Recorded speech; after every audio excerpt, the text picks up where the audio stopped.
Mengapa orang Papua merasa seperti orang kelas nomor 2 di Republik Indonesia? Ini bukan sekedar perasaan, tapi ini fakta yang berakar dari sejarah, di mana pada tahun 1969 proses integrasi Papua ke Indonesia yang dikenal sebagai PPRA.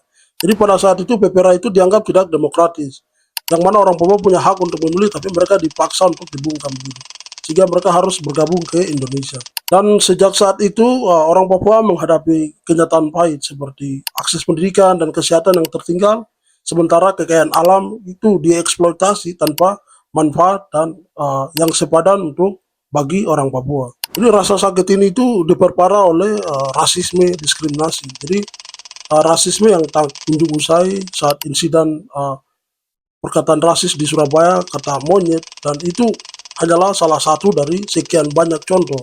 Jadi perlakuan rasis membuat orang Papua merasa terasingkan di negara mereka sendiri, yaitu negara Indonesia ini. Jadi meskipun pemerintah telah menggulirkan kebijakan Otsus, uh, banyak yang merasa bahwa kebijakan Otsus ini dinilai gagal begitu bagi orang Papua, dan hal itu dia tidak sampai kepada rakyat yang membutuhkan, akar rumput masyarakat gitu. Kita tidak bisa terus-menerus menutup mata soal ini. Jadi masalah Papua itu bukan hanya soal politik, tapi soal kemanusiaan.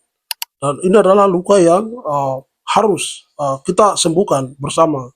Jadi jalannya itu bukan kekerasan, tapi dialog terbuka dan keadilan. Jadi harus memastikan bahwa pembangunan yang hadir menghapus yang namanya diskriminasi, dan yang paling penting adalah mengakui bahwa orang Papua itu bukan orang asing di tanah mereka sendiri gitu. Jadi diskriminasi, rasisme, dan label-label negatif itu perlu sama-sama kita hilangkan gitu. Jadi mari kita bangun Indonesia itu benar-benar setara gitu. Jadi kita harus tanyakan kepada diri kita, apa yang harus kita lakukan atau saya pribadi lakukan untuk mengakhiri status orang Papua, yang mana orang Papua dianggap sebagai orang kelas 2 di negara ini. Itu adalah PR yang penting untuk kita. Terima kasih.